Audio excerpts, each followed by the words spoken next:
જો પરિવારમાં ખુશીથી કે શાંતિથી જીવવું હોય તો પોતાનાઓની સાથે રમત, ચાલાકી કે કપટ નહીં કરતા. કદાચ તમે જીતી જશો પણ ઘણું બધું હારી પણ જશો, ઘણું ગુમાવી પણ દેશો. સંપ માટીએ કર્યો ને ઈંટ બની, ઈંટોનું ટોળું થયું ને ભીત બની, ભીતો એકબીજાને મળી ને ઘર બન્યું. જો નિર્જીવ વસ્તુઓ પ્રેમ અને લાગણી સમજતી હોય તો આપણે તો માનવી છીએ. સૌને ભેગા કરવાની તાકાત પ્રેમમાં છે અને સૌને નોખા કરવાની તાકાત વહેમમાં છે.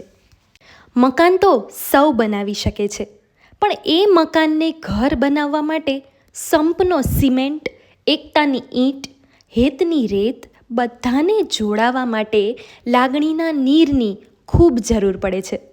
ત્યારે એક છતની નીચે પરિવાર સુખ શાંતિથી અને મજબૂતાઈથી રહી શકે છે. માણસ કોઈ પણ પરિસ્થિતિમાં જીવી શકે છે. જો પરિવાર સાથે હોય તો માણસ દરેક મુશ્કેલીમાં લડી શકે. જો પોતાનાઓનો સાથ હોય તો, કારણ કે પરિવાર માણસનો સાચો આધાર છે. પરિવારના સભ્યો સાથે ભેગા ફોટો પડાવે એ ફેમિલી ફોટો કહેવાય, પણ સુખ દુઃખમાં એકબીજાને સાથ આપે તેને સાચા અર્થમાં પરિવાર કહેવાય.